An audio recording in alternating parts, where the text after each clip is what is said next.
आपने आना है टेबल टॉप पोजीशन पर।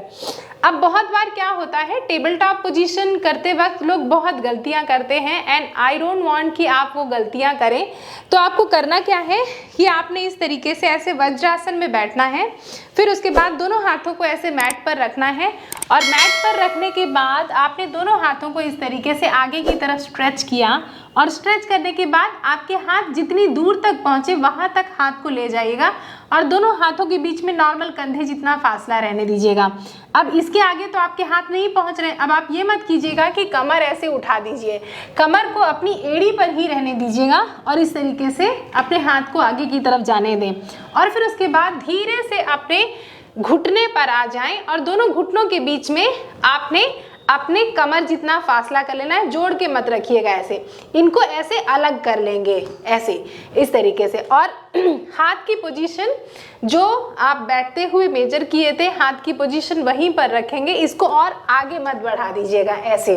तो आपका हाथ प्रॉपर आपके कंधा, आपकी कुहनी, आपकी कलाई, ये तीनों एक लाइन में होने चाहिए, ठीक है, ऐसे, ना तो पीछे और ना ही बहुत आगे सेंटर पे, सो दैट बॉडी का वेट आपका बहुत अच्छी तरीके से इक्वली डिस्ट्रीब्यूटेड हो हाथों पर और घुटनों पर।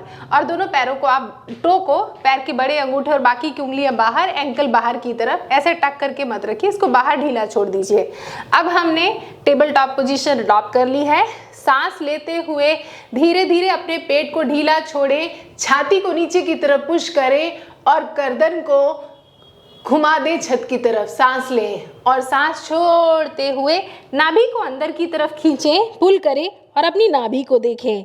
सांस लें, पेट को ढीला छोड़ दें, छत की तरफ देखें और सांस छोड़ते हुए अपनी नाभि की तरफ देखें। इस तरीके से सांस लेते हुए, ये हो गया काउ स्ट्रेच, बिटिल आसन, सांस लिया है ना, जो कैसे गाय की जो रीढ़ की हड्डी होती है हल्की सी झुकी होती है ऐसा।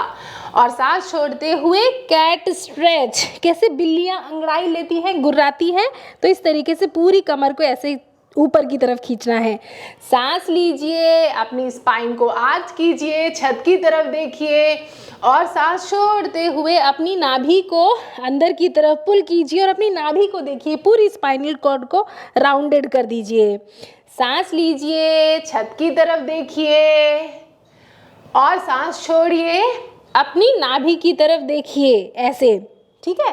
सांस लेते हुए धीरे धीरे। तो ये अभ्यास कम से कम आपको 8 से 10 बार करना है और जो भी इंसान इसका अभ्यास 8 से 10 बार हर रोज़ करेगा उसको ज़िंदगी में कभी भी neck pain, shoulder pain, back pain नहीं होगा। इसके अलावा इसका अभ्यास करने से आपकी पूरी की पूरी पेट की मांसपेशियां जो है उन पर बहुत अच्छा इफेक्ट आ रहा है। पेट की मसल्स तो मजबूत होंगी, इसके अलावा सारे आंतरिक अंगों को बहुत गहरा मसाज मिलेगा।